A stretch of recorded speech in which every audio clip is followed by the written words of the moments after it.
Welcome. I'm Dr. Otardo, and this is one of a series of regular workshops that the department organizes on basically professionalization for the graduate students.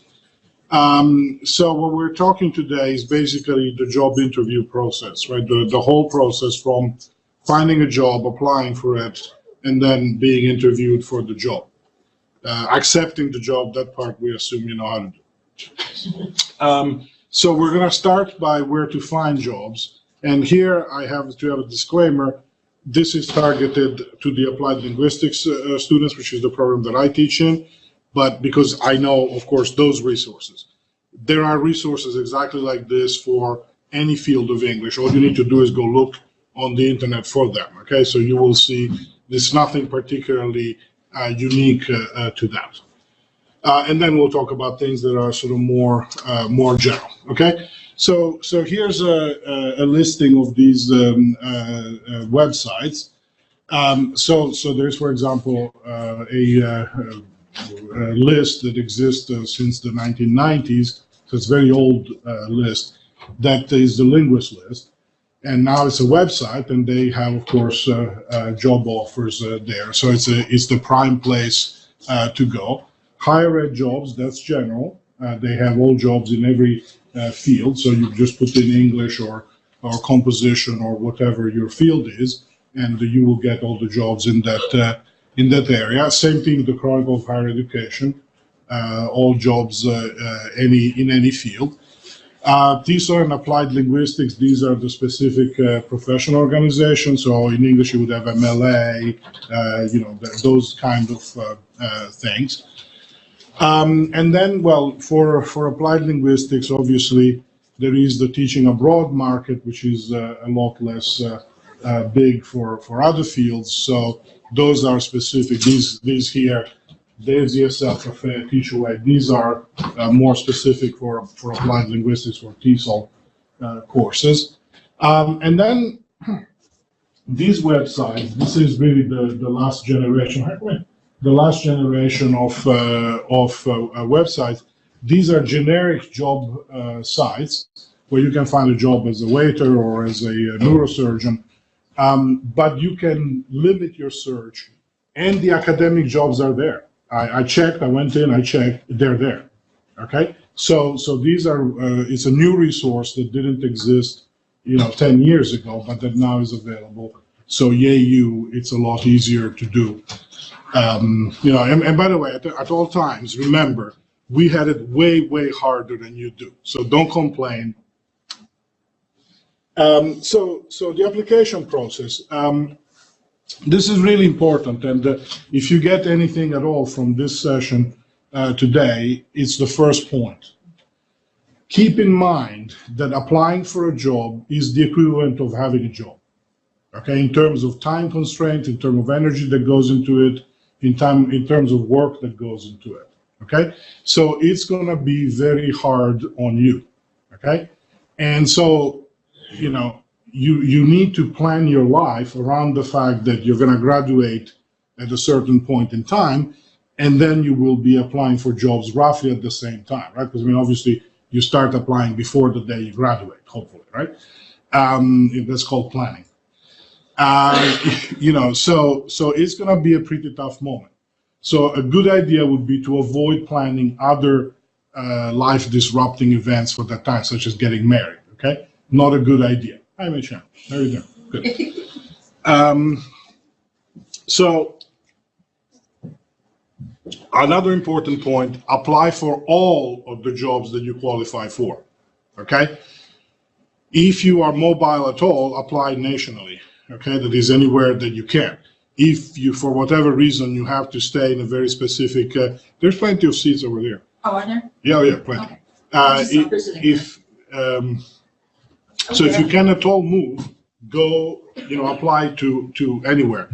Apply to the dream spots. Okay, apply to Ivy League schools. Who cares? You probably won't get the job, but it's worth a shot. And also apply to have some fallback positions, jobs that you don't love, that you wouldn't be happy as a clam if you got, but hey, it's called a job and it pays the bills, right? So So have some fallback jobs as well. Now, if you're not qualified for a job, then don't be stupid, don't apply, because that makes no sense. You're wasting everybody's time. It's one more, you're literally wasting your time and effort to to do that. But apply for everything that you're qualified for, okay? Because you really need to put yourself out there.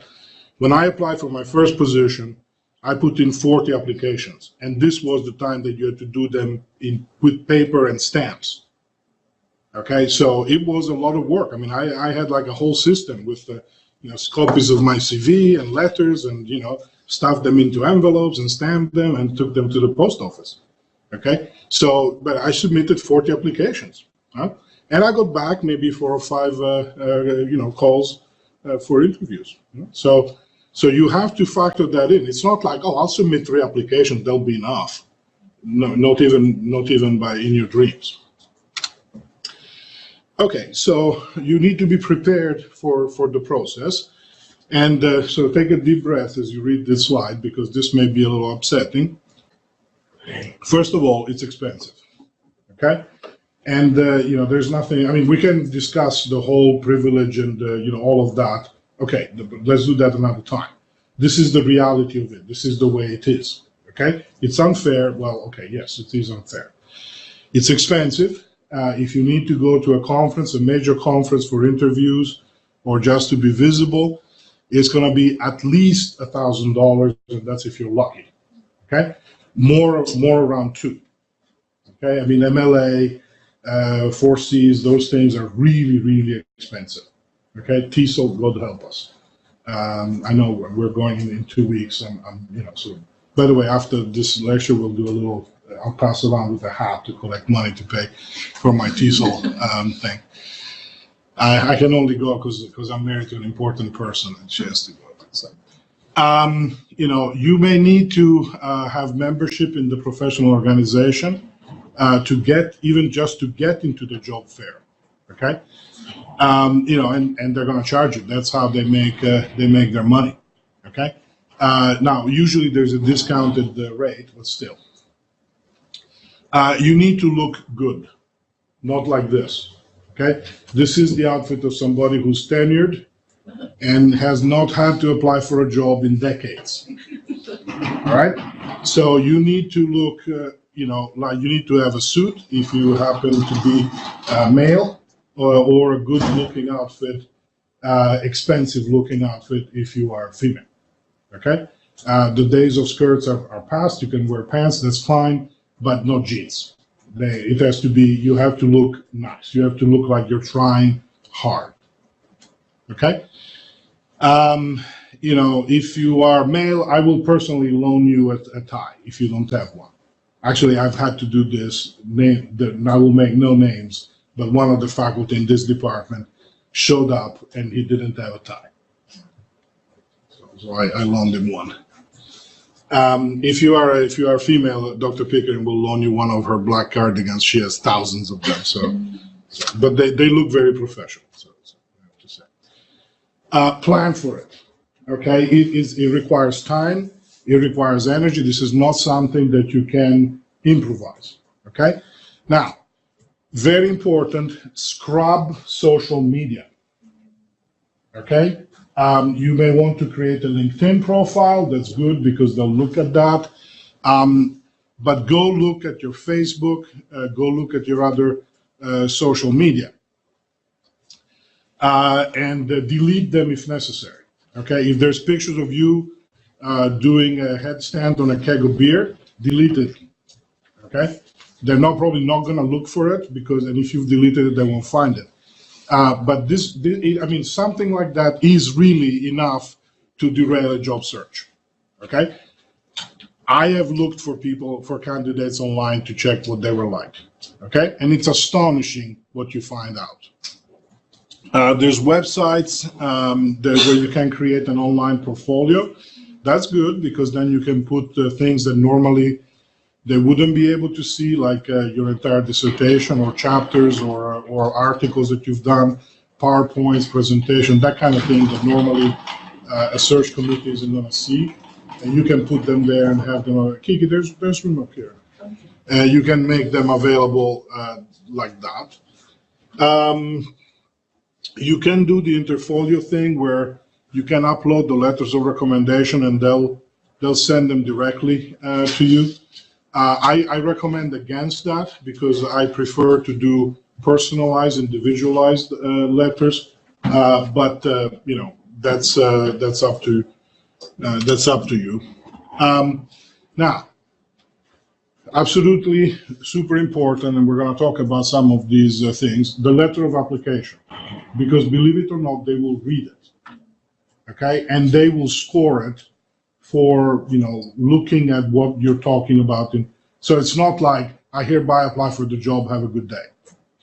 Okay, it's a real document where you really have to talk about yourself and why you think you're a good fit for the job. The CV that you're going to be sending, super important. They will scrutinize that one very, very carefully. So you better be careful, not have spelling mistakes, seen it, not have missing information, missing pages, missing stuff, errors in the thing, you know. So really, really look at it carefully, because, you know, any of these things will be a black mark on your name immediately there. Interviewing, of course, you know, that's crucial. And if we have time, we're going to do a mock interview today, so you will actually see what it looks like. Oh, Tanya, I forgot to tell you, you're the mock interview, but that's good. Letters of recommendation, these are still, I mean, you'd think that in today's day and age, I mean, they're very sort of medieval, but still people actually read them. And so we're going to talk about how to request a letter of recommendation and what to do when you request a letter of recommendation.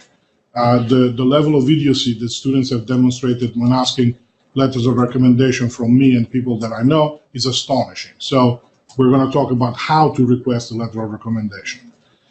Not the day after they call me would be one strategy that I recommend. And then we're going to talk about doing a portfolio. Right, so letters of recommendation. First thing, you need to ask the right person, okay? Don't just ask a random person that's walking down the hallway, okay? That's not a good strategy. You need to pick somebody that knows you, and that might be reason enough not to write your letter of recommendation, okay? And then you're in trouble. I'm joking. They think highly of you. Of course they think highly of you. To know you is to love you, right? Very good.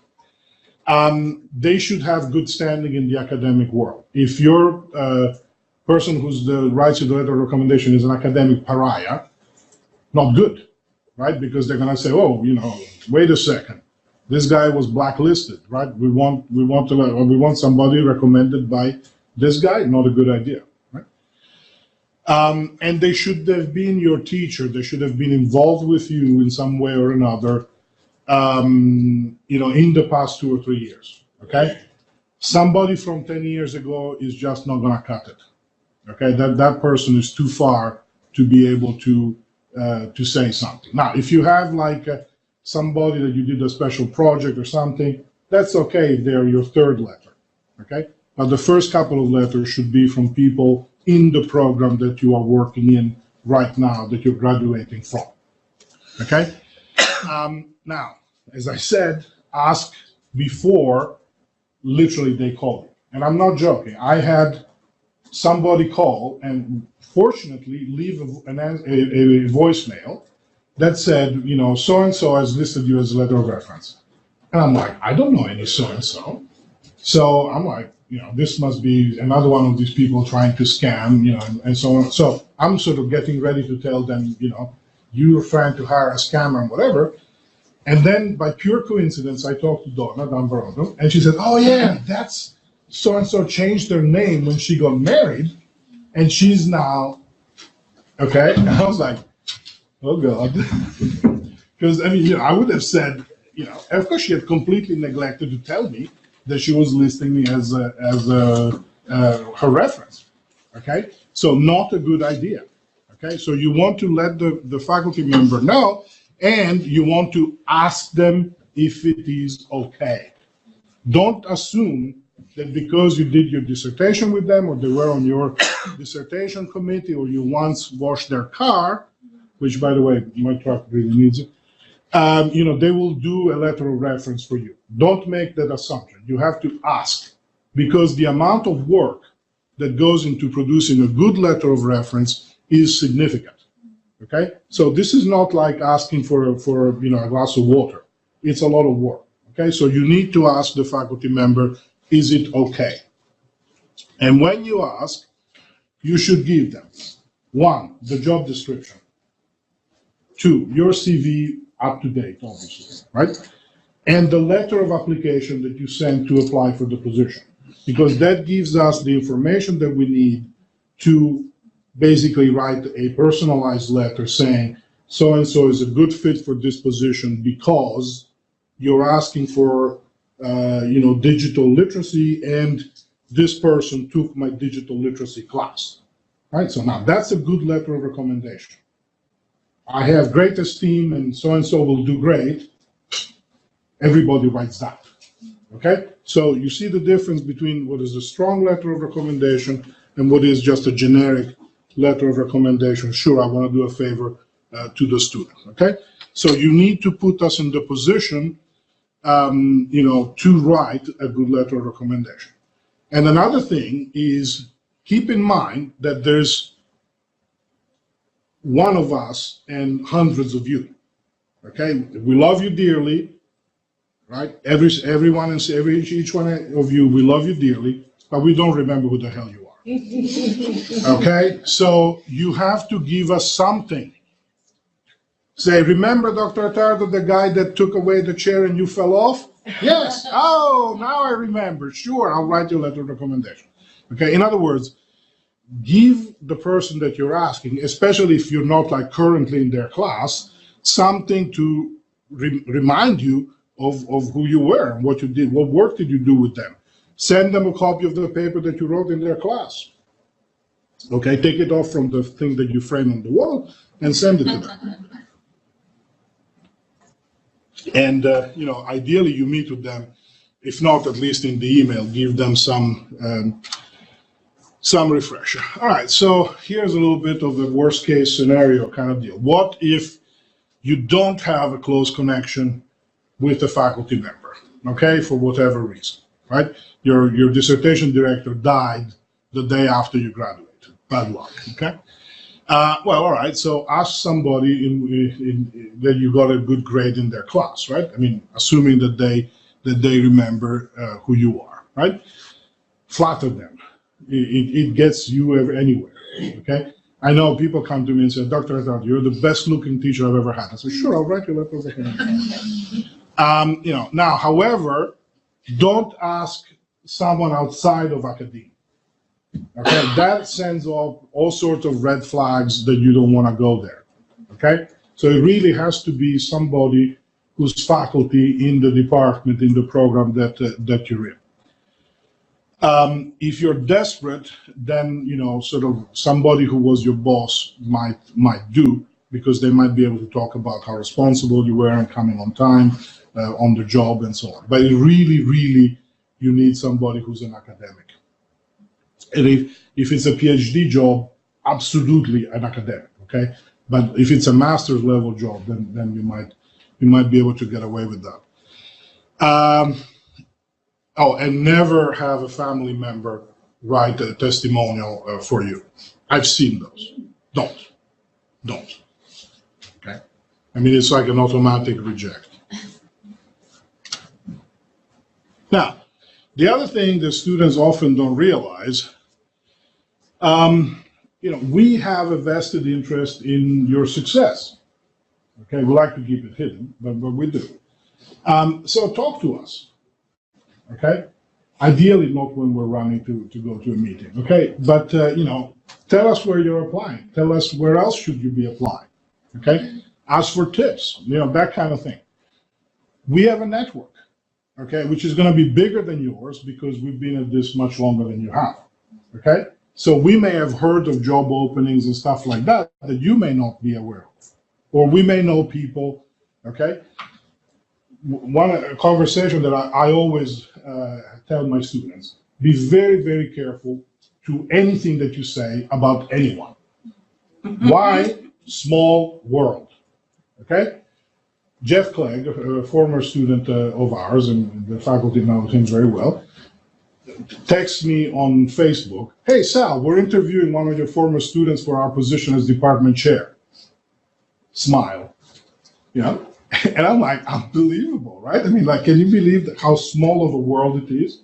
So I said, oh, good guy, right? So he doesn't even know it, but you know, he had 1 point above the competition. Why? Because he had me on his committee for the dissertation, and I happened to be in the department in which this guy, who's now at a different university, is in on the job search committee for this position of department chair. Okay? If I had heard something bad about him, I would have said, yeah, don't go there. And his application would have been kaput. Okay? So be super careful about what you say. Okay? Because it's a very small world. But also, you can play this on the positive side. Okay? That is, you know, if you're applying at a university and you know that one of us in the faculty did their work there, their PhD there or something, come and talk to us. We may not know anybody. Okay, if you ask me about Purdue now, I know maybe like 3 people there. Okay, because they're all gone, you know, in the strangest places, right? Okay, fine. But, you know, more recently, we probably would know lots of people, and we might have contacts, and we might even know somebody that we're willing to make a phone call to. You see what I'm saying? So that's networking. All right. Well, my timing is actually super fast because this is the end of my presentation. Jess, do you have slides? I think Sal covered some of this, so it'll just be reinforcement. But I do think I have a couple new things to add. If you don't know me, I'm Jess Pashek. I think the newest, well, no, Tiffany's a newer hire than me. So, gotta start with some humor. This is kind of what you feel about on the job market. You know, mastery sometimes doesn't seem to be enough, but not to fear. We're going to give you good tips. Your cat will get you through the job market. Cat, dog, some significant, you know, pet. This varies, but planning for the market, how far along are you in your dissertation? Is 3 chapters accurate here? 3 chapters-ish? 4, 5, all right. I would say definitely at least make sure you have 3 chapters drafted. You want to know enough of your dissertation, maybe 4, maybe all drafted. You're not going to get much work done while you're on the market. So you want as much, but I would say absolute minimum is you need 3 chapters. Think about what type of job you're interested in. Are you interested in a 2-2 load of teaching, you know, 2? Not that you can be picky necessarily, but you want to think about what types of jobs you're applying for. Or the teaching load is, you know, 4-4, a community college. Are you interested in liberal arts, regional, maybe a high school, or even nonprofit work or an alternative career? To go back to what Sal was saying, are you location bound? This kind of definitely narrows the market for you if you're bound by where you want to live or where, you know, where your partner is. And also think about, are you looking for a specialist job, or how can you market yourself to show that you have a range of experience? So many of you are linguistics students who do really phenomenal work in the composition classroom. That might be to your benefit when you're on the job market. You might not find a specialist like linguistics position, but there could be a crossover in linguistics and comp, right? Or for instance, Chris Rhodes just got a job teaching children's literature and composition, right? So use what strengths you have and what you learn here to kind of market yourself for a range of experiences. All right, I'll kind of back this up a little. So this is kind of statistics from the past 2 years.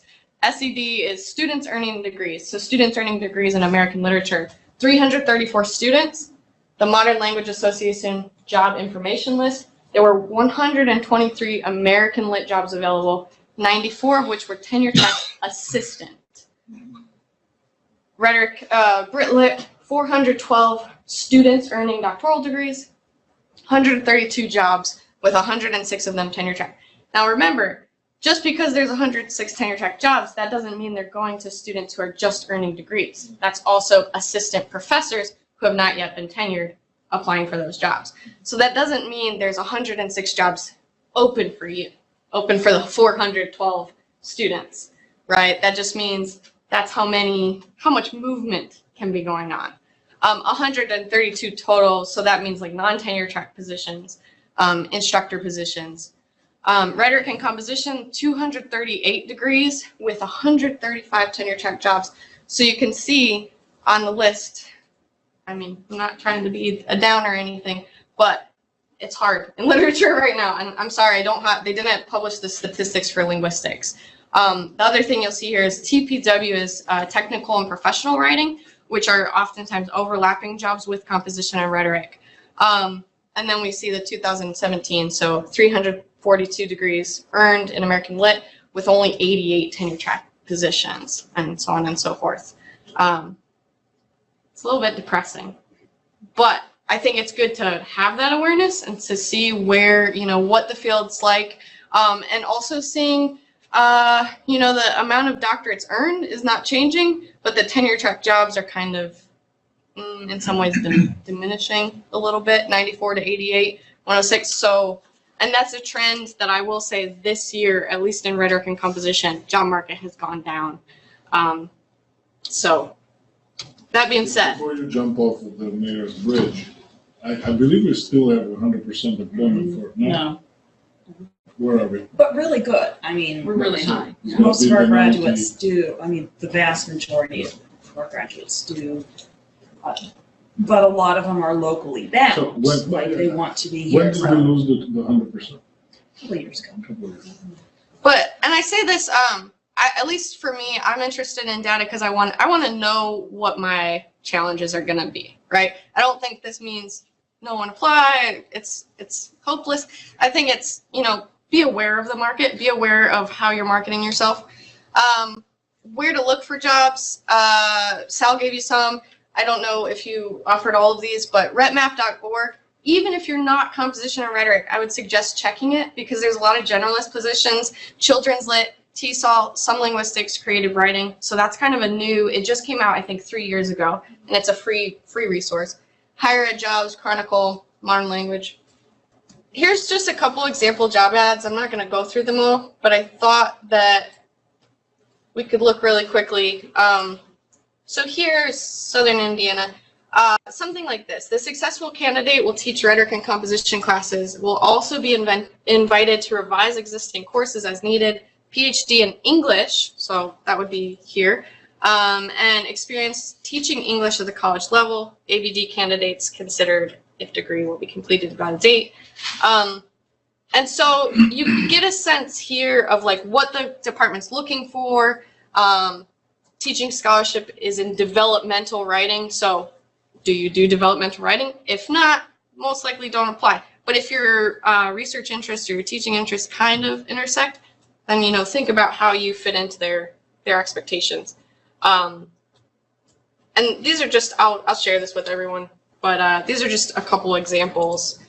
So something like this, they're looking for opportunities for online teaching, interdisciplinary collaboration, mentoring.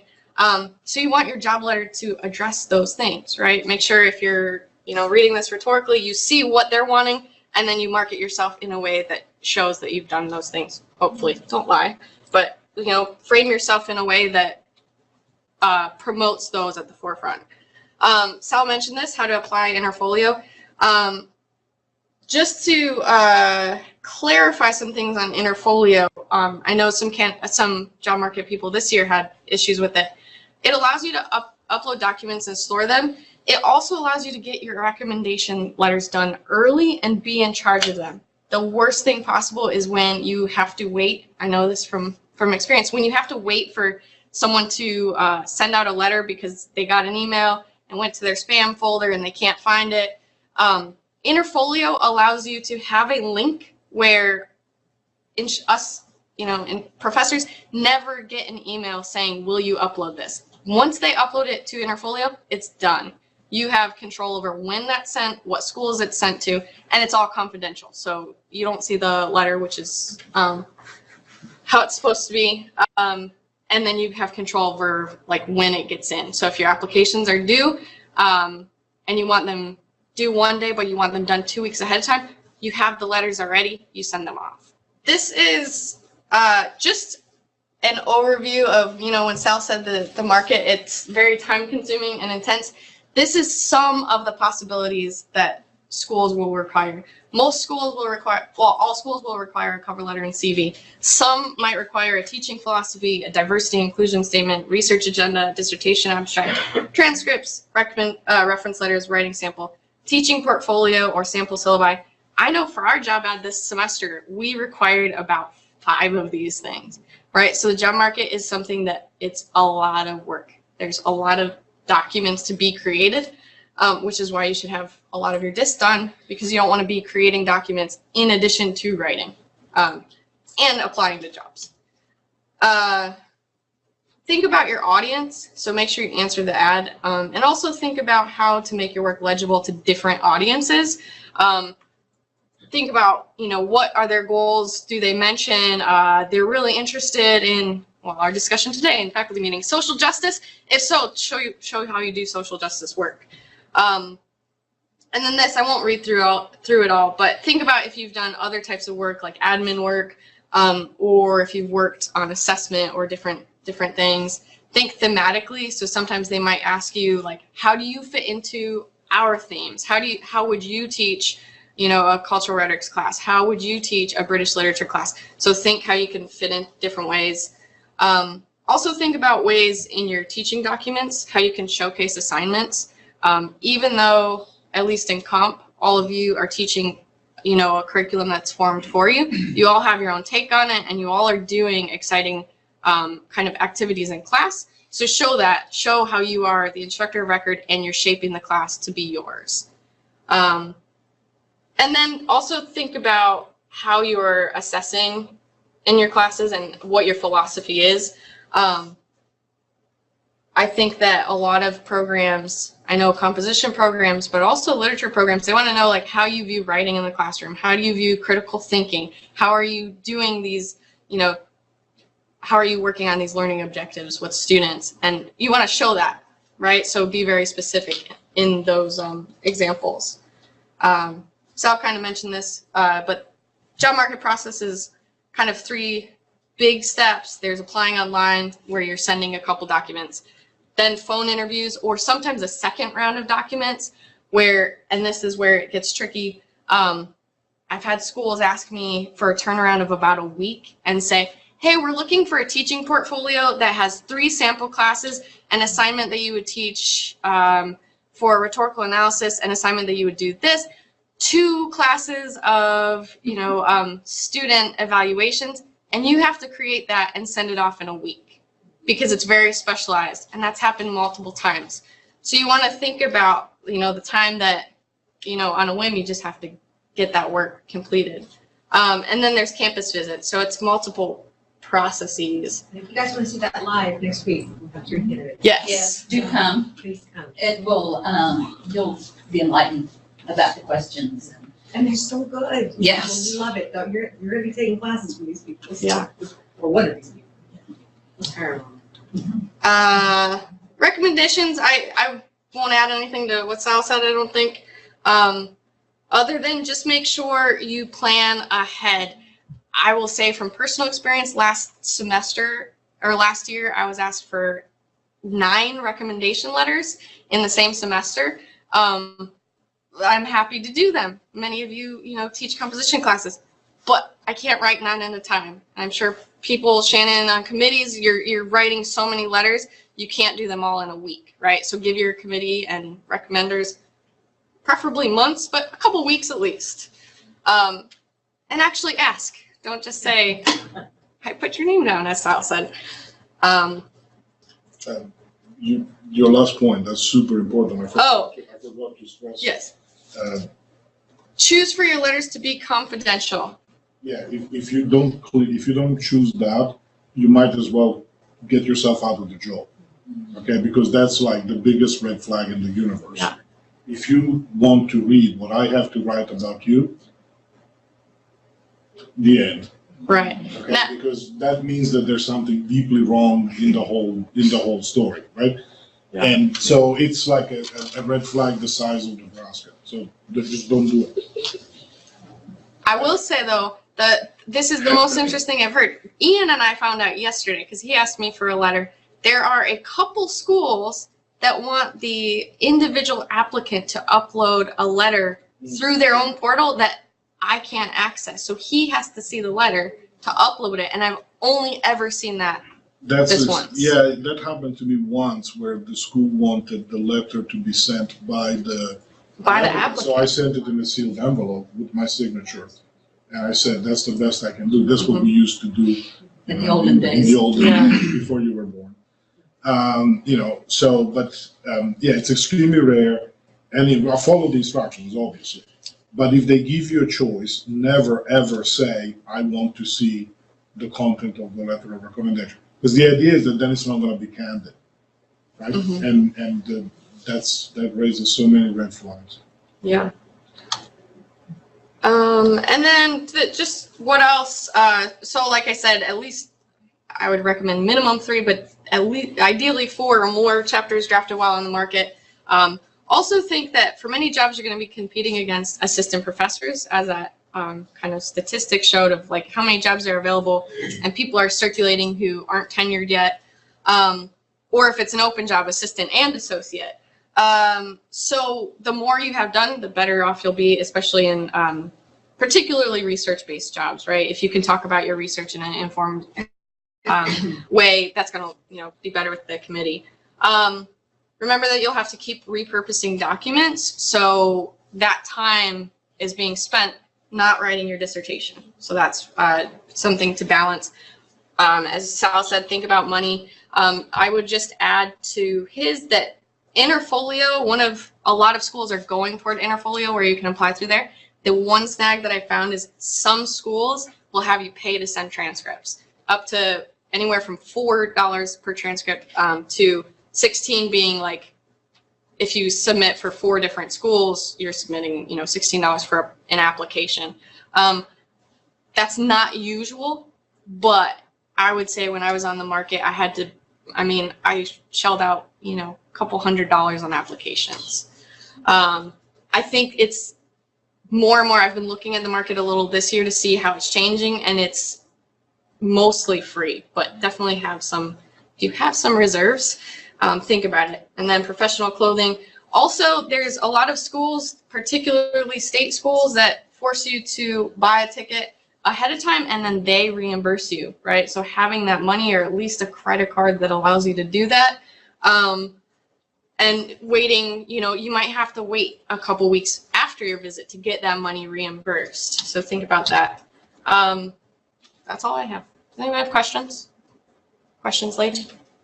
Do you want to talk about the phone interview a little bit? Is that coming up? We have Okay. slides about it. Okay. All right, okay, so then Dr. Hempelman will do the next presentation. It's on the desktop. All right. Let's see if I remember this. Application letter. Oh, yeah, great.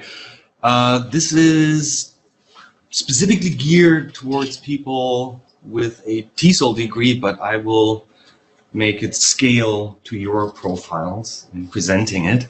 So most important thing, repurposing, great. And you will be repurposing, but think of every application letter as a finely crafted piece of perfect writing that is your business card and will be the first thing people read from your application and scrutinize and use as a checklist against their job description. This is the thing that has to be really done well, better than anything you've ever written before. And you will be honing it through the repurposing to become ever better. You're not writing from scratch every time. Don't fear that, because you're applying for similar jobs, right? So, but definitely don't just replace address, name, position. And yes, it happens. As I say this, I have sent the wrong letter to the wrong university. They were actually gracious about it. Did I get the job? No. Yes, do your homework. You've heard this before. You know the institution that you're writing to. You know the people in the department. You know their interests in research, and you try to hit those with some points in your letter. Yeah, look at their site, which in our case would be terrible because it's all from 2003 or so. But Here it's supposed to be up. look at Glassdoor. University departments have Glassdoor pages, which is the page where former employees or current employees say, don't apply there, it's a hellhole, and things like that. Academic jobs, wikia.com is a similar thing. Is this where I talk about that? Yeah. So for us in linguistics, it's probably very similar. You usually have two templates from which you craft this important letter. It sounded like Jess went in that direction a little bit already. You have one for a teaching-intensive university and one for a research-intensive university. And in a nutshell, it's basically the same letter with two paragraphs switched around. So you want to hit exactly what they want. So that's what you're creating. So one is for a teaching-only position, and another one has the research in it, and another one would have the research at the top over the teaching. Well, you're always going to be teaching. You actually can use your current institution's letterhead, makes it look nice because you are a member of this institution right now. But then as you adapt your template, which is the appropriate one, right, the teaching intensive or the research intensive one, you have the job ad there and you will hit every point in the job ad. Even if you've never done anything about, I don't know, Native American phonetics in Southern dialects of something, you will have to say something towards that point, right? Because they will use it as a checklist and say, this candidate fulfills it all. Don't make things up, but say the most appropriate thing you can from your background. Add something to it there. Nobody in all likelihood does want exactly you, but you have to then mold yourself into that, right? We love you every day. I mean, I was lucky that the two jobs that I got, sorry? Occasion for a joke. No. I was lucky that I had a profile including composition, which I had from my grad school teaching, because I'm a linguist, for those of you who don't know me. But linguists often live in English departments and have to teach composition, have to be able to do that. So, get to. We have to steal ourselves too. Yeah. Highlight items from your CV. They will look at your CV, but the items that are appropriate in your background against their shopping list, highlight those in the letter. That's the task that you have. And don't give them a single reason to discard your application. If they say we want American Lit and composition and give me something else, working class studies, and you have done nothing ever in your life in working class studies, find something that somehow fills that gap so they will consider, yes, this person hits all the spots for us. Obviously, never lie, because the stuff will be found out. I mean, or they will hire you and then hate you forever and word gets out. Obviously, never lie and never contradict your CV, right? That has to be crystal clear and truthful, and nobody will ever, if they send a detective on your case, find something in your CV that didn't actually exactly happen in the way you describe it. That would be the end. Clearly identify the position that you apply for at the beginning, because many departments run concurrent searches. Usually start with your education and credentials, degrees, certificates you have, and then commonly you highlight my dissertation is on, and I am doing this and this work with the following awesome professors who are well known in the field and all of that. Types and length of experience and skills. Yes, what kind of classes have you taught, at what levels, that kind of stuff. what type of students did you have? Definitely the type of students at the institution where you're applying, right? What often comes up is smaller schools, schools that have diversity. You will have taught those students, right? You know how to handle all that.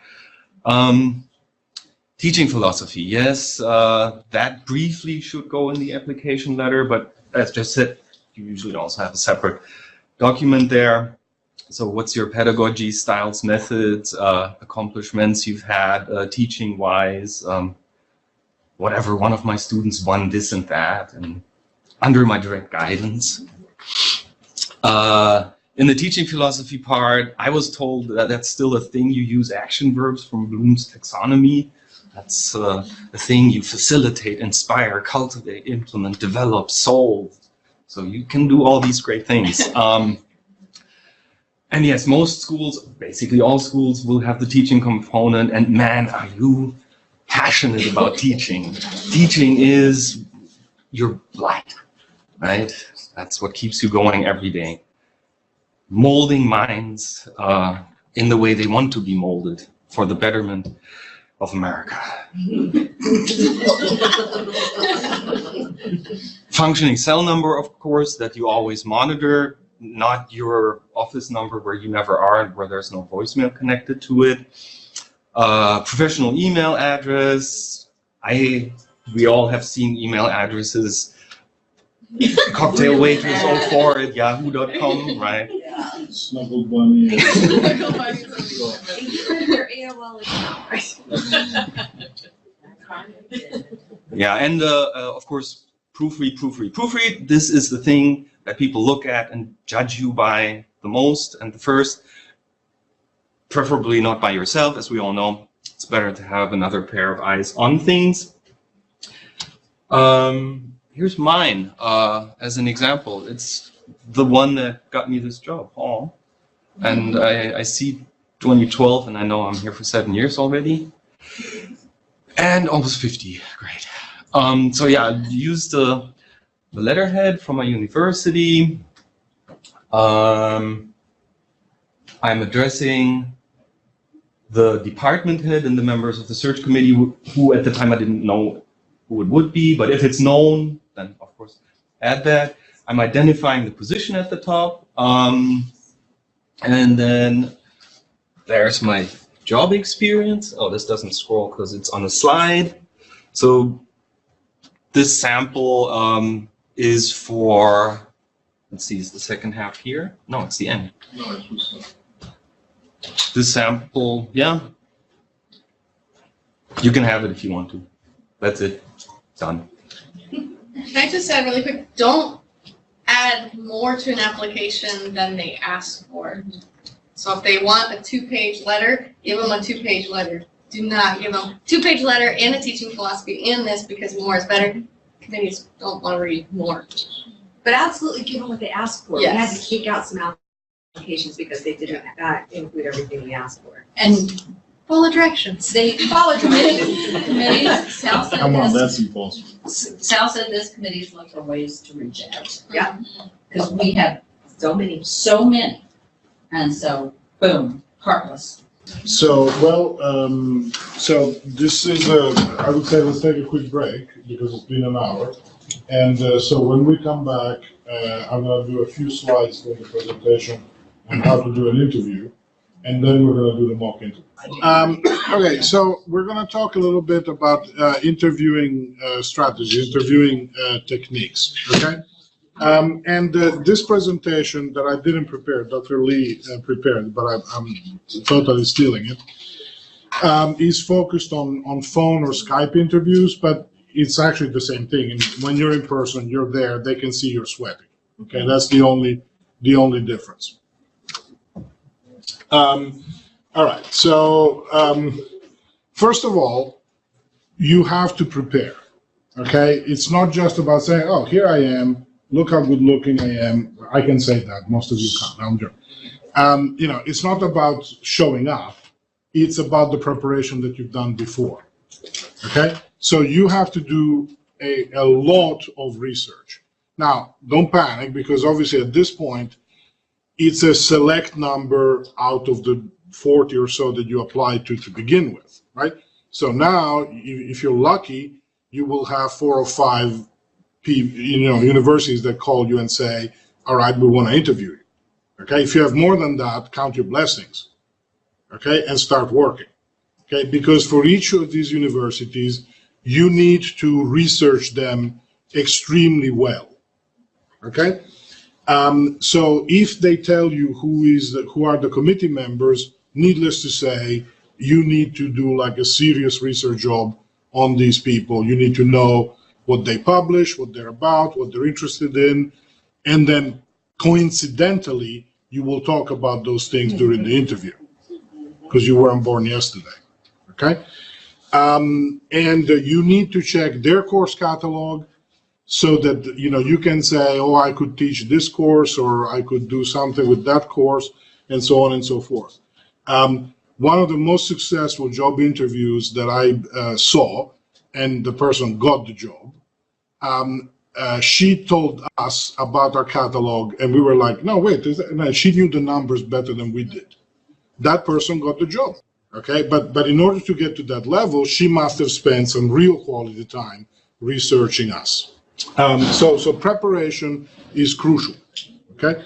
And if you go in blind, you may be shooting yourself in the foot every other minute, okay? And you won't even know why you never got the job, okay? Because you'll say something stupid, and you can't take it. Memorize the job description. You should be able to sing it backwards, as they say. And you should prepare for questions that are obvious from the job description, right? So if the job says working class studies, they're going to ask you about working class studies, right? So what is your involvement in working class studies? Okay? And so you better have an answer for that, okay? Because if your answer is, what's working class study? Yeah, fine, that's it. You don't have the job, that's the end of the story, right? So you need to be ready for the questions that logically they will ask you, okay? And this may seem stupid, but in fact, it's super important. Reread your own damn CV, okay? Because the worst thing is when they say, so, it says here you published this article. It's like, really? Oh, yeah, you know what? That's true, I did that. That's just not good, okay? So prepare and rehearse. Okay, we're gonna do a mock interview, so you're gonna see it.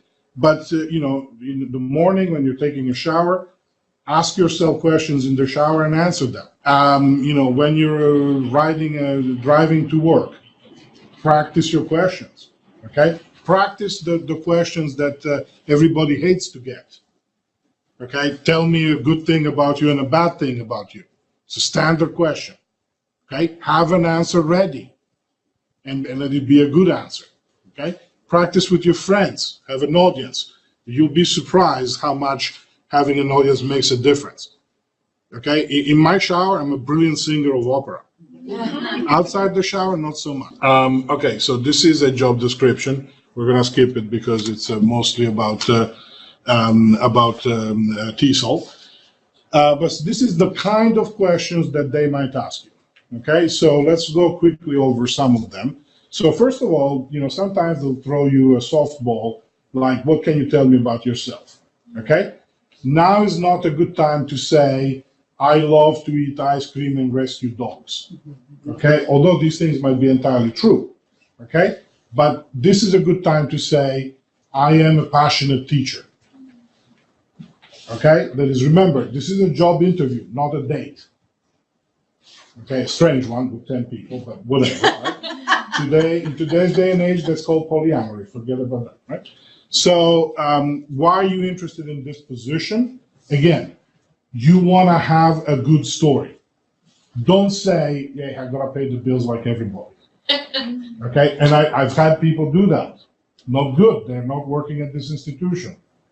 Okay, you need to have a story. So, if the job description said, working class studies, why? Because I love working class studies. My dream in life is to teach working class studies. I have the works of John Rousseau and Sherry Lincoln framed in my bedroom.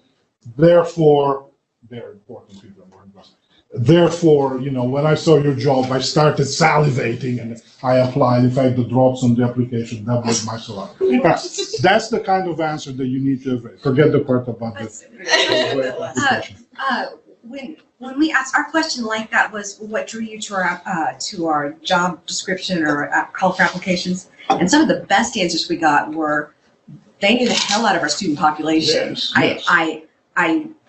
I'm a working class student myself. I'm drawn to working class populations. I want to teach this diverse school. Make it as personal as possible. Okay? I grew up in the area. I feel I have a debt that I need to repay to the institution because I came here when I was a child once.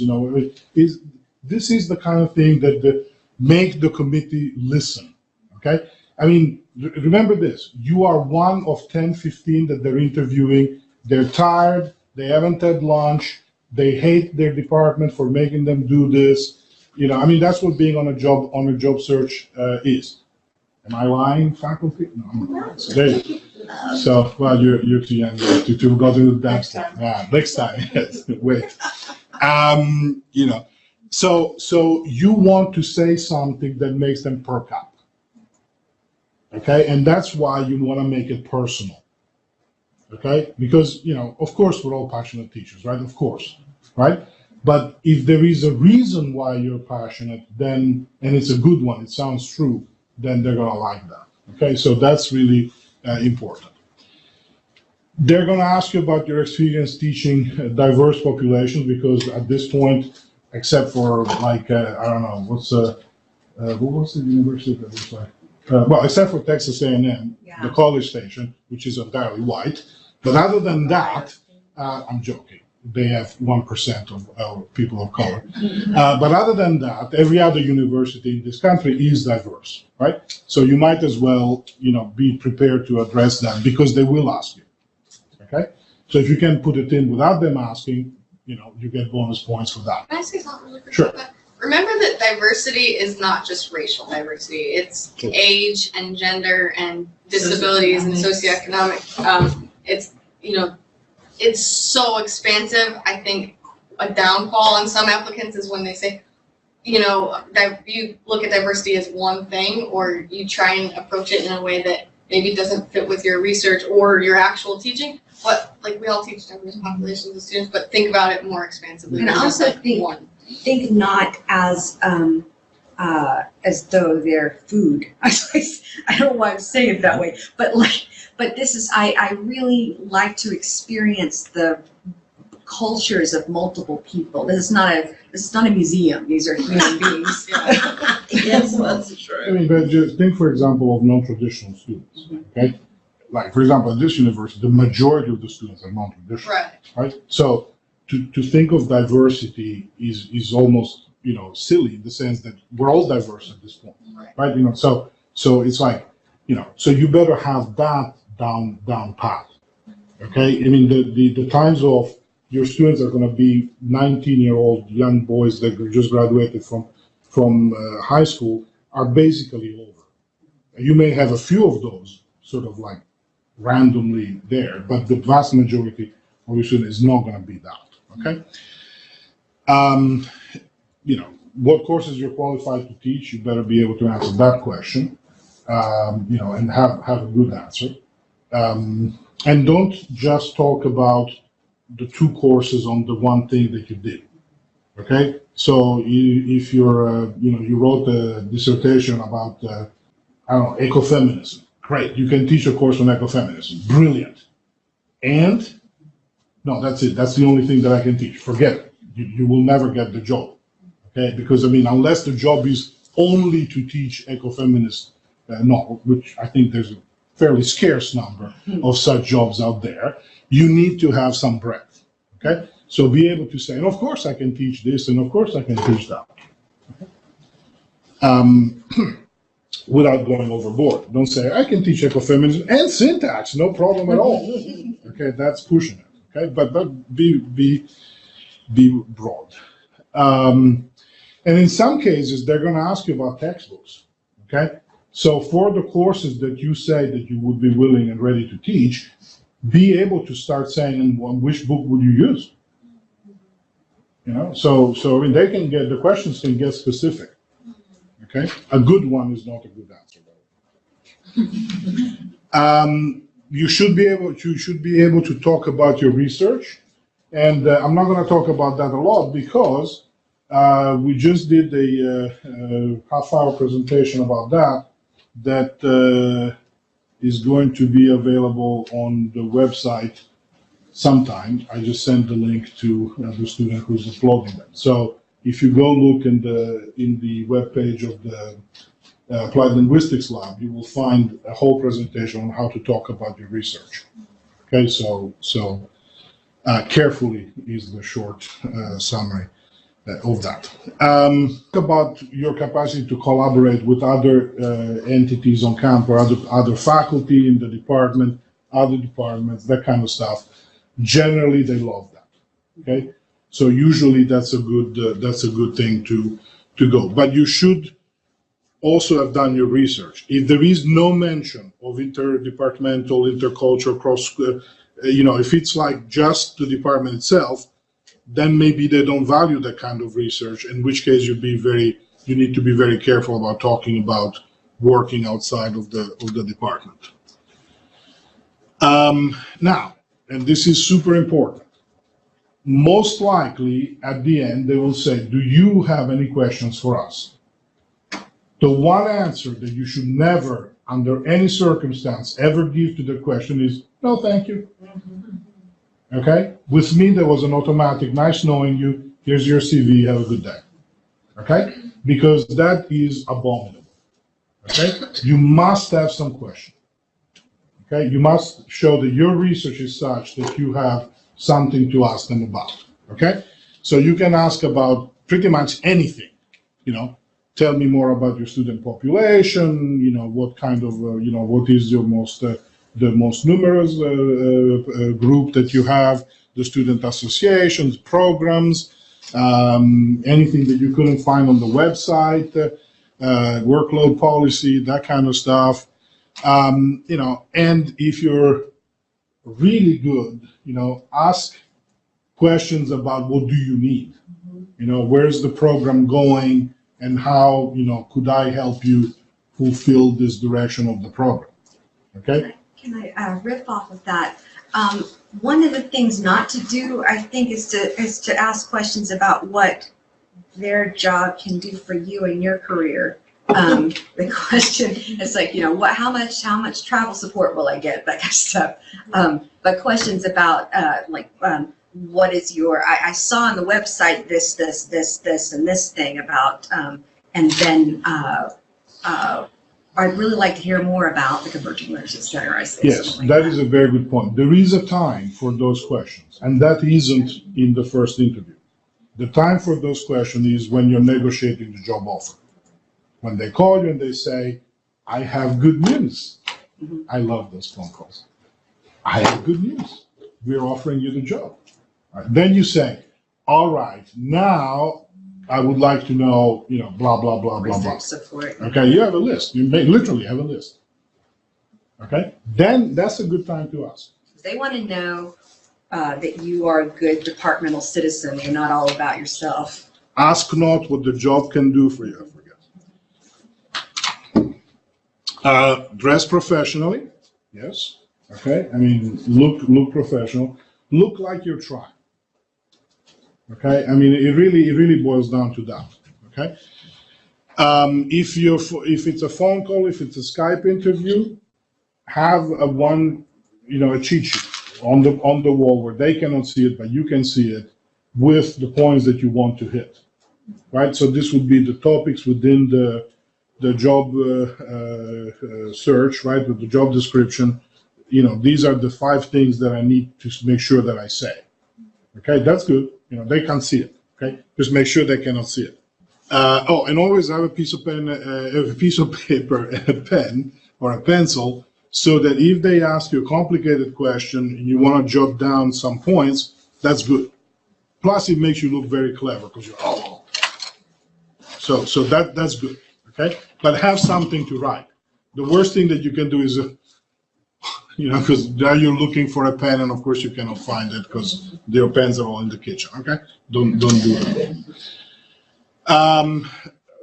Articulate your answers, right? Don't answer in monosyllables. That need, you need to show off, right? You need to show that you're in control of the content, etc. But on the other hand, do not ramble. Okay? I want to speak to that. Yeah. Yeah, I wish you would. We just did phone interviews last week. Uh-huh. Is that the mansplaining? There was some of that, yes. And I swear that person did not take a breath. Did not stop when we tried to interrupt. Did not realize that even though we said that we had only we had this many questions and this many minutes to take care of it. On and on and on and on.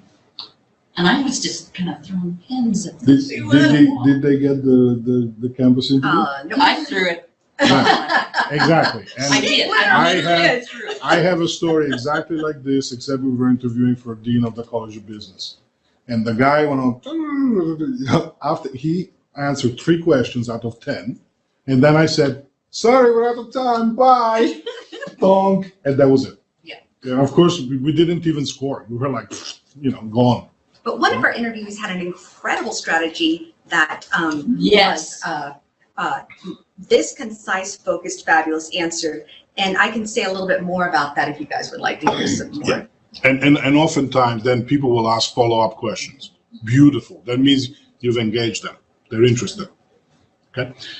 Listen about what they say. Especially if they, like when you're talking, they interrupt you, they say something. That means that you may have misunderstood the question. You're going in a direction that they're not interested in. They want, so listen very carefully to what they say. It's about them, not about you.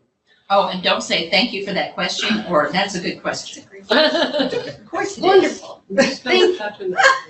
Or at least don't say it all the time. Once is To okay. every single Yeah. question. If it's one question, you can do it. 2 is pushing it. Every single one, that's too much. Now, always frame your answers in a positive sense. Okay? Even if your answer is negative. Okay? So, for example, somebody says, Dr. Otanto, can you teach children's literature? Okay? The answer is no. Okay? What I would say is, I would love to have the opportunity to learn about it and teach it. See the difference? Between hell no to I would love to learn. Although be careful, because that sounds like you think that you could do anything, including I what can do Susan anything. spent like No. 20 years of her life. Of course not, but I mean, That if can come across as a bit cheeky. come on, that was an example. Come on, let's not exaggerate. Now, the other thing is never say anything negative.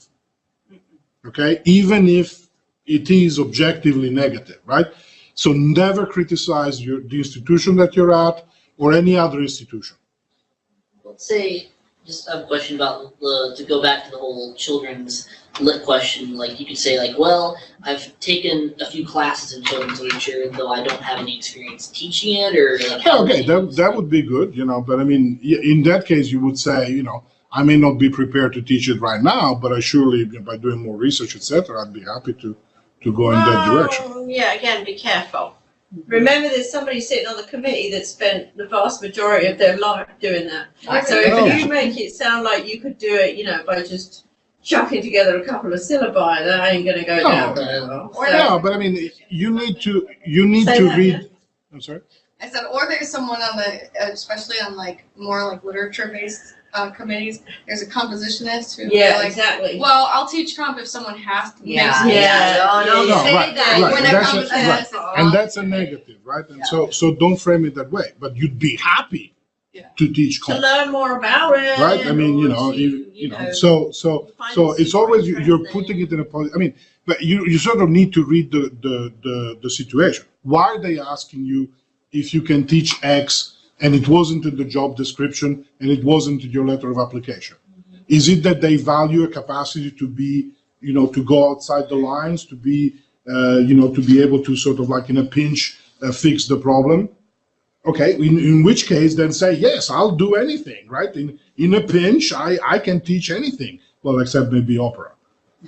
Okay, because we would all have to be in my shower. And, it'd be uncomfortable. You know, just think about the visuals. Also, when you're applying for the job and when you're doing the phone interview, you have to set yourself apart from the people who are your colleagues. So if you're applying for a comparate position, you don't want to duplicate Jess or Shannon. We don't need another Jess or Shannon. We need somebody who can add something new to the department. So that's when you really look to see what they have been doing and find out what they want to do. Yeah, usually the term for that is they want something complementary. So you want to be in that field, but not a replica of who already is there. So, I mean, then you're going back to the not framing it as a negative. You wouldn't want to say, oh, I know that Jess already does working class studies. Well, I do that, but you would say, you know, something about saying, I'd love to contribute to the work on working class studies, and I can also, like, Yes. Yeah, right. Yes, and I can put also. it in some way. Brilliant. You see why she got the job. And I can also, right? That's a positive. Yeah. Okay? But if you don't let me do that, I'll do that. That's a negative. You see? You can frame it in a positive way, right? Even though you're saying something that objectively is a negative, but you frame it in a positive way. The other point that I already went ahead is you want them to think of you as a potential colleague. So don't answer as a student. Okay, you're no longer a student. Now you're sort of fronting as a colleague. So remember that when you are answering. Now, follow up with a thank you letter. There are two opinions on this one. I never have done it in my life, and my career was fine. And then other people swear by it. We liked it. So, you know, as I said, there's two schools of thought. One that says send the letter, the other one that says don't send the letter. Well, you so you can start out. Take your pick. I know there are two schools of thought regarding that, but I find it's like you know, what am I gonna do? You know, Well, as I said, there are two schools of thought. I mean, we're not going to answer this question today. And as you can see, Dr. Lee said, oh, absolutely send a thank you letter. I literally have never sent a thank you letter in my entire career. and I've gotten a few and it's pissed me off. Why do you make you mad? Well, because what am I supposed to do with that? You don't do anything, just, They took special effort. Yeah, it shows special effort. They were the absolute worst person. Well, thank you much. Thank you for your time. well, then. I mean, if they were the best person, I don't care whether they send me a thank you Well, it letter. doesn't really make a difference. No, I'm exactly. I just Okay, as I was saying, there are two schools of thought on the argument, and we're not going to answer the Okay, question so we've today. got 2 on one, 2 on the other. Thank you All very right. much, faculty. We have a mock interview to get to. Another thing. To get to it. But you feel free to send me a thank you letter after we're done with that. And this is a very good point, is when you're done with the interview, don't go and get drunk. Okay? Think about it. What went wrong, what went right, do a postmortem, and think about it. And don't do it drunk. Don't But do yeah, the don't interview do drunk. the interview drunk. I guess that should have been my first point, right? Yes. But no, seriously, think about it and reflect and improve. Okay? My first interviews were so bad that I can now tell them as jokes. Okay? We don't have time today for this, but after this, you can ask me about my first interview and one hot tip that I learned from that. All right, so little do's and don'ts. Focus on how good you are for the position. Prepare your responses. If you're going to do this online, check your equipment that it works. Check the Skype is up to date. Isn't going to download that update when you're starting to talk to them. You know, have your CV handy. Make sure that whatever is behind you is not offensive in any way. That there is nothing that's going to distract them from talking to you. And make eye contact as much as possible. Engage with the audience. It may be difficult, there may be blobs on the screen, but try as much as you can. I'd like to add one more thing to that.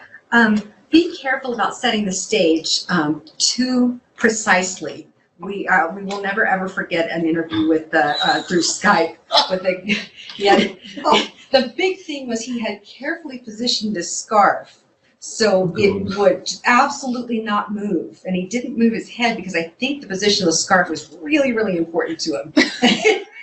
And so all we could remember was the damn scarf. Right. So, and also everything on his bookshelf had been carefully curated so we could see exactly the titles he wanted us to read.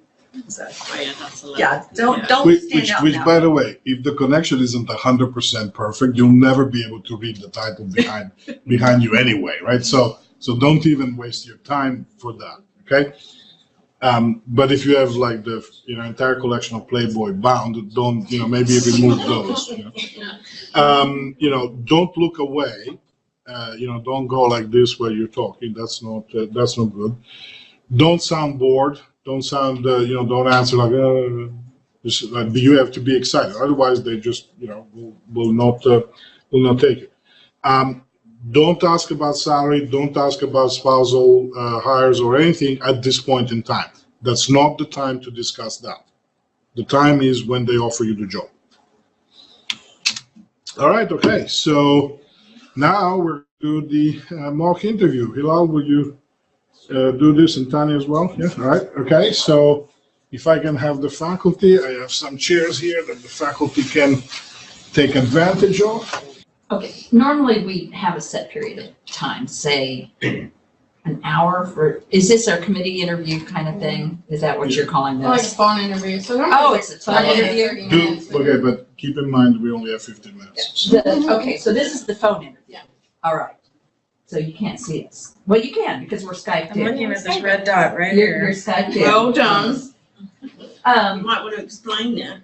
All right, so I had a Zoom interview recently, and before I had it, I practiced with Dr. Pickering and Dr. Attardo, and it was an hour and a half of mainly look at the screen because I kept looking at the screen rather than the red dot. The red dot is where I needed to look at because that shows them I'm actually looking at them. Oh, she was off with the fairies completely. Oh, and that too. I tend to do that when someone asks me a question, and if I'm thinking about it, I'll look off, and it looks completely terrible on a computer screen.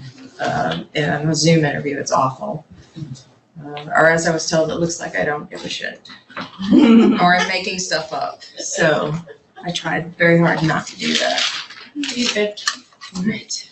all right, so we're going to ask you a few questions, and we have about 15 minutes in which to do so. I'd say we have about 5 questions. And then when we have time, we'll also let you ask us some questions at the end. My question for you, though, is we will ask you to teach online.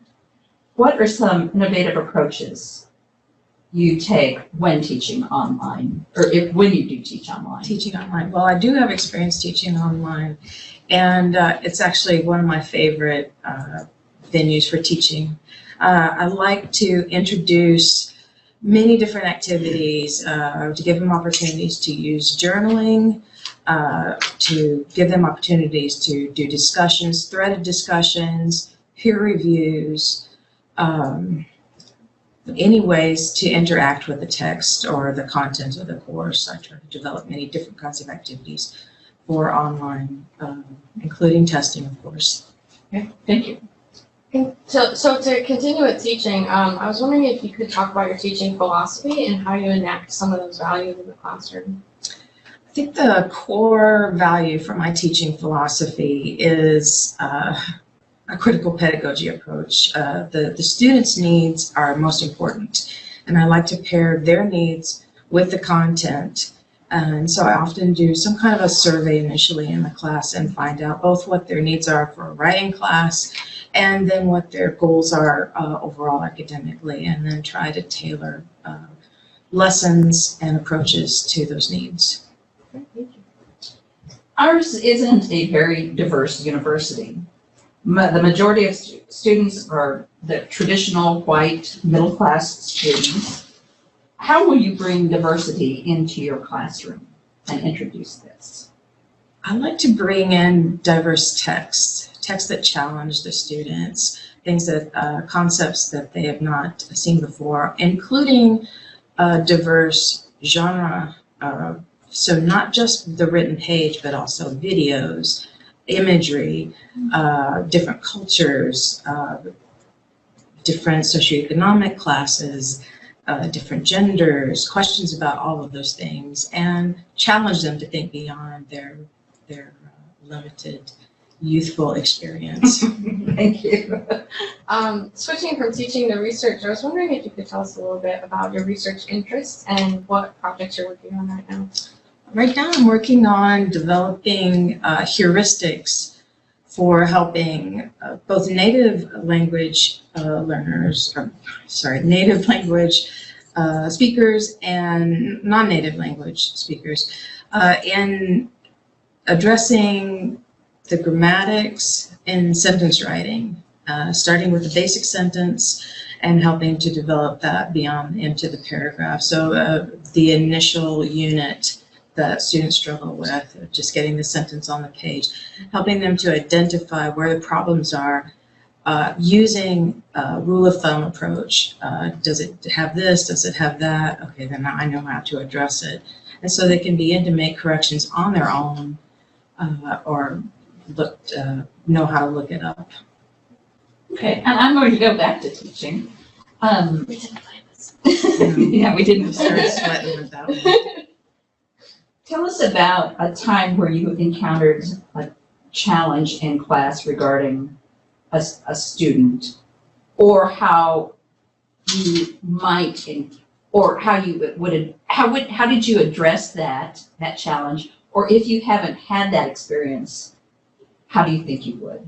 I have had a couple of experiences. It's been limited, but I have had a couple. And my initial response was to go to our director of writing and to ask them how she would like me to address it. And then I began to implement the changes that she suggested. I talked with the student first to make sure that I understood the situation and made a contract with them per her instructions on how they proceed in the future. And then executed that contract when they failed to meet the rules they set for themselves.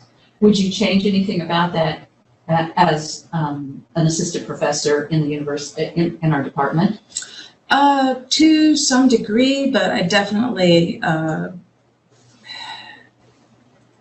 want to have the buy-in of both the head of the department and the dean of students. So I would need to know what the university's rules are for the students, and to create a system in my classroom that would work with those rules, and also take into account the students' own situation and needs. Can you tell us a little bit about your administrative or kind of service work that you've done and how you can contribute to this department as an assistant professor? Well, it's been a little bit limited as a graduate student, but I have had opportunity to work on a committee for developing curriculum, and it's been an experience I enjoyed very much.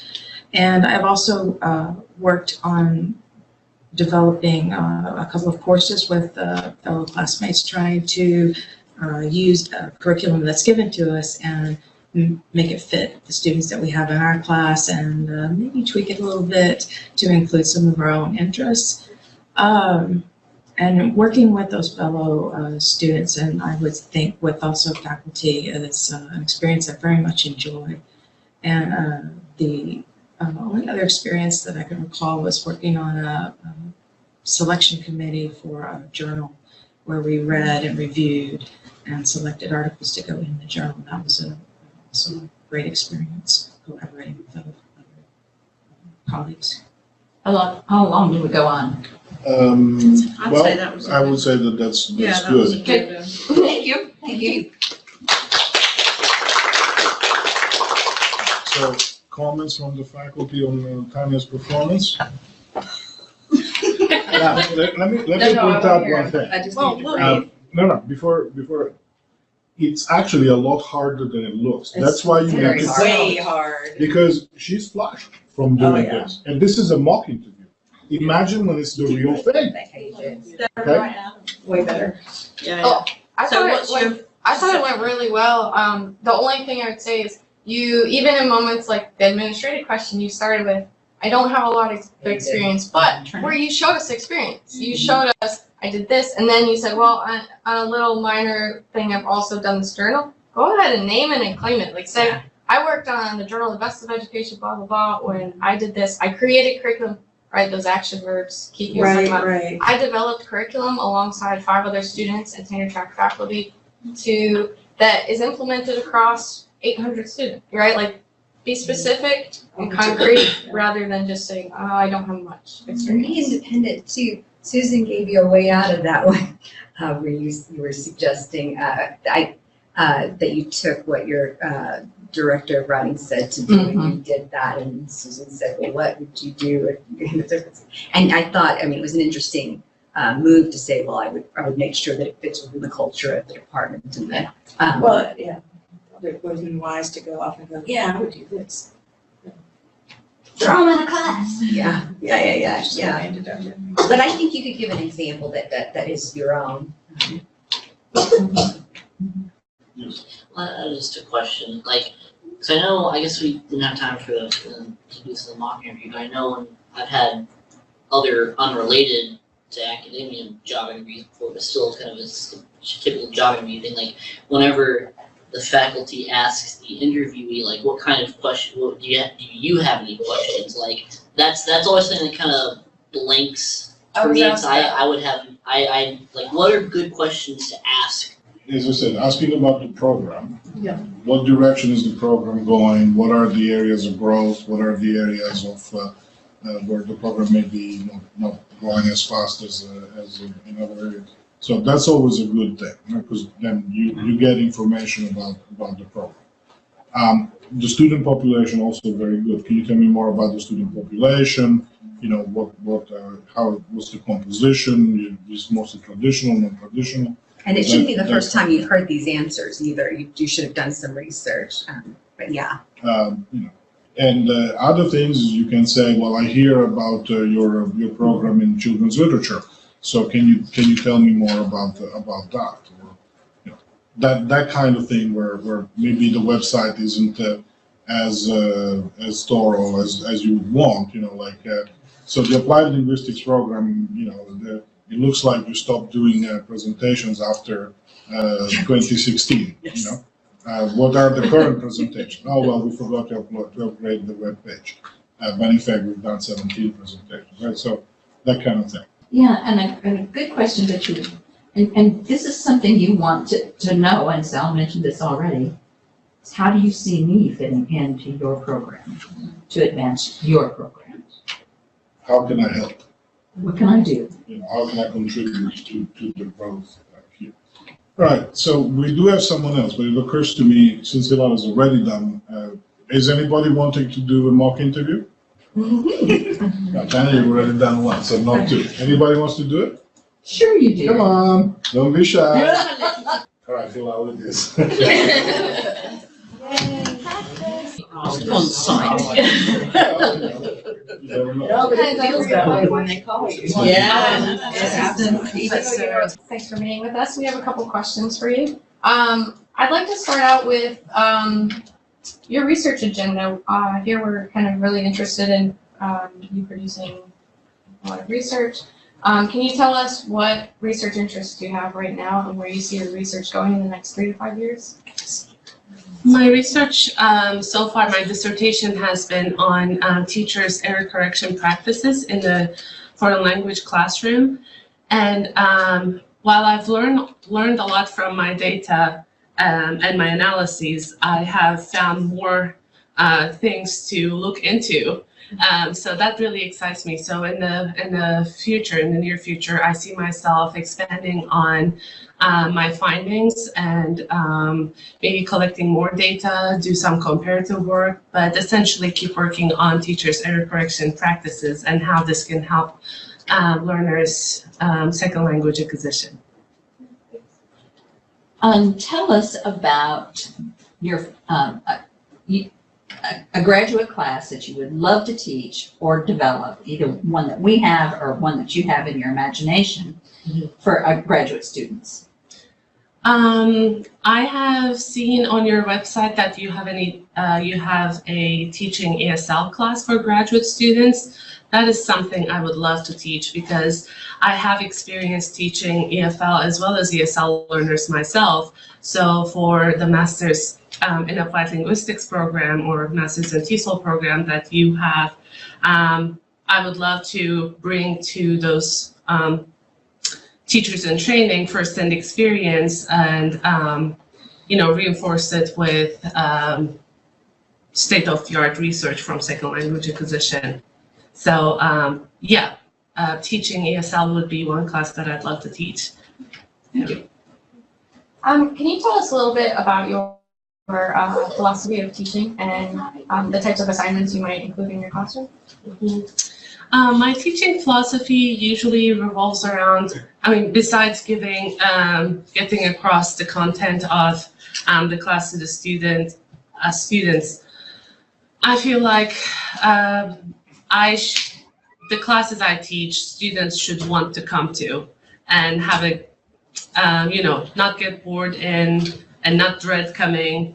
I think if I can create an atmosphere where the students are not like watching their watches to be able to just leave, then that's a win, and then they can learn. I think that goes for the foreign language classrooms, the graduate classrooms, the undergrad classrooms. So that's one of the things.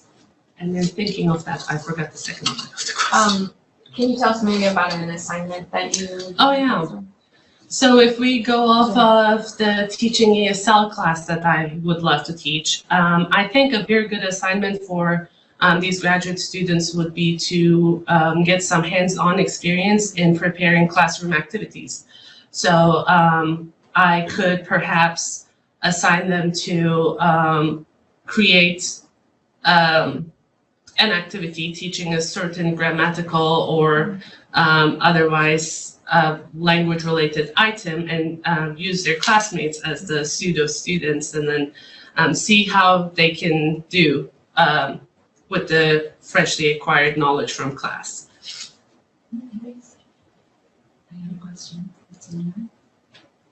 We usually have our questions. Well, let me ask you a now. follow-up question then on the previous questions. I thought of it. So you mentioned, I'm Dr. Artero, I'm also on the faculty. You mentioned teaching the TESOL methods for applied linguistics, the master's students. Our department is an English department, so you're going to have students from the English PhD, students from the English masters, and potentially students from the College of Education who sort of randomly show up in your class. How are you going to address these different populations in your class? I think the best way to go about that would be at the beginning of the semester, I could look into the backgrounds of my students. And if I do find that they have different interests in taking these classes, then to the best of my knowledge, accommodate those expectations. For instance, I know a lot of the education department students are interested in teaching ESL students in immersion classrooms. So then maybe one of the assignments that they would have to do would be working with immersion ESL students. And if I have students from the English department, then maybe and if I have enough of them, maybe one of the assignments would be on how they can teach ESL English students, such as in composition classes. So I would do my best to accommodate all of their needs. You admire the save here? Clearly at the beginning, I was panicking, okay? And you could see because she's looking up, and then she slowly worked her way into actually a very good answer. Okay. How do you see yourself in our department in the next 5 years? In other words, what do you want to accomplish? I've been able to see from the university, from the department's website from the university's website that the linguistics side of the department is really growing. and the program is expanding. So I would really love to contribute to that with helming some of the course load. But I'm also very excited to see the expansion in the rest of the English department also. And I happen to have extensive composition classes under my belt. I've taught them during my doctoral work. So really helping with the course load where I can with both composition and linguistics classes, as well as helping lighten the load of the faculty much as I can. Thank you. As you can see from our job ad, we're looking for someone who has teaching experience in secondary school context. Can you tell us about your experience teaching or in secondary schools? Yeah, before I started my master's degree, I was actually a high school teacher. And before that, I was a cultural and linguistic ambassador in Vienna, also in a high school. So I've had some secondary school experience in Europe. And I feel that the educational needs and the pedagogical needs of high schoolers are kind of distinct from the college environment, and I feel that I can speak to those needs with that experience that I have. That good? That was a very good answer. Oh, it was a great answer. Now, And ask me the well-delivered, question. Now, ask me the same question. So we're looking for someone who has experience in secondary school context. Can you tell us about your experience? Well, I'm afraid I've actually never taught in a high school, but I went to high school and I remember it very well. Okay, now this is facetious, obviously, right? But I mean, if you have no experience, don't make it up. Okay, don't lie, but try as much as possible to turn it into a positive, right? Which is what I just did. I said, well, I've never taught in a high school, but hey, I went to high school, right? It's probably true, right? And you know, I was popular in high school, and I remember it well. And so I'm not saying just give me the book and let me at it, but I'm communicating that it doesn't make me unhappy to talk about this. That's the best you can do if you don't have the qualification that they're asking for, right? And maybe like, I haven't taught in high school, but I'm really excited about X initiative that I see happening. Yeah, Yes, exactly. exactly, yes. And in fact, you should know the criteria for the job interview well enough that you know if that might be coming down the pipe. Yeah. Because she said that one of the Right, things. you that it was on remember the from our job, right.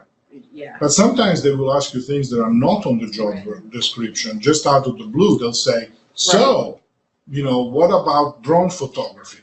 It's like, it's a linguistics job, But if for it God's is on sake, it, you know? if it is, you can prepare something. Like you can say, yes, I saw that.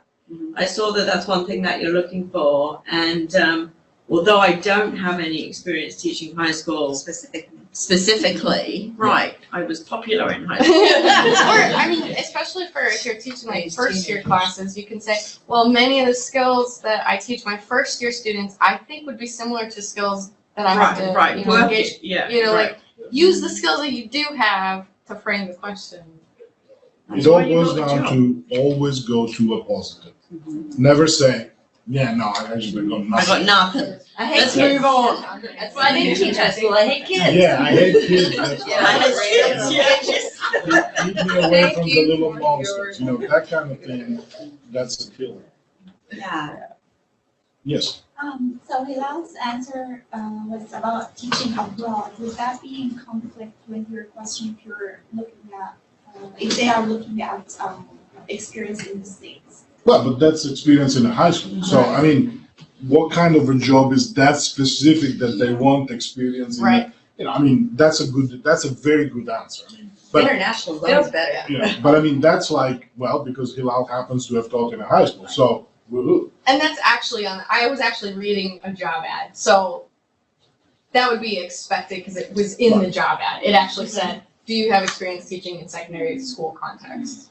But again, you need to be prepared because sometimes they will ask you questions completely out of the blue. In one job interview, they asked me, the job was not a historical linguistics position. Not. Okay, there was nothing about historical linguistics in the description. And, you know, like the second question was, so how would you teach a historical linguistics class? I was like, carefully. So I just made up something and gave them an answer, right? But it was completely out of the blue.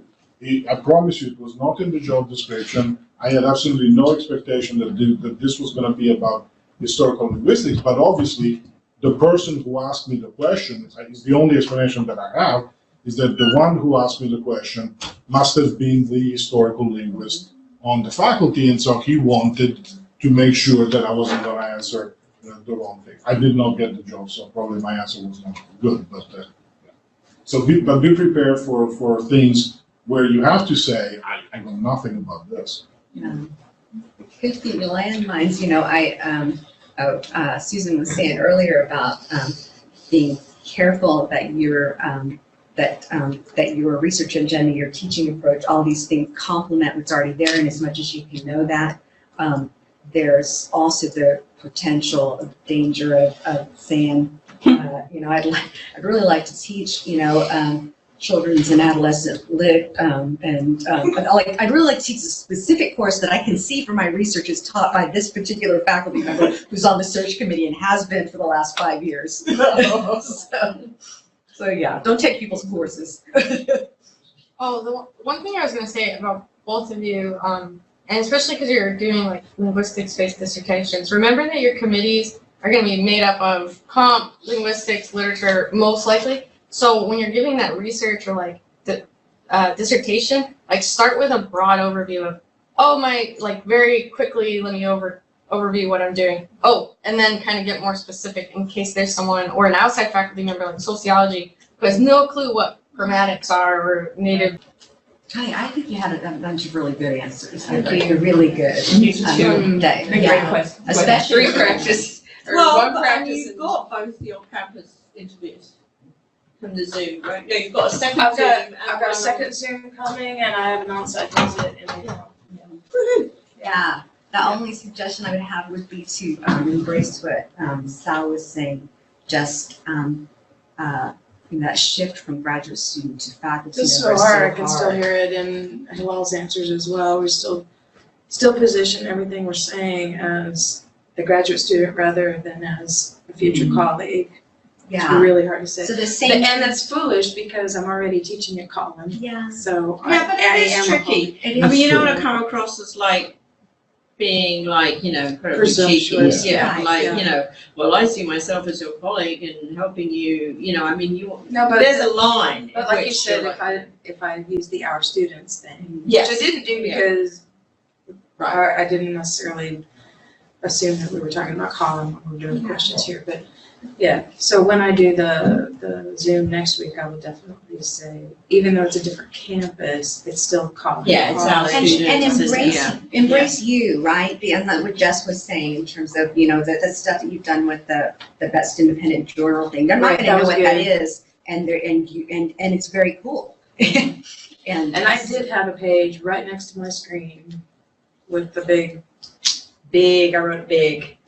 So if I glanced at it, it wouldn't be for very long. Because one of the ways to stand out is not that I'm doing cool things because I've been assigned to do cool things. It's So like I'm doing cool yeah, things trust that are actually, that I actually can take initiative and do cool things on my own without the guidance of my professors, and which is, you Or actually, both of those things, we were given an opportunity, but it was a choice. Right. And so I was like, yeah, Yeah, I want to do but that. not just that you took the choice to do this thing, but that you do a thing that, I'm not sure how to put it.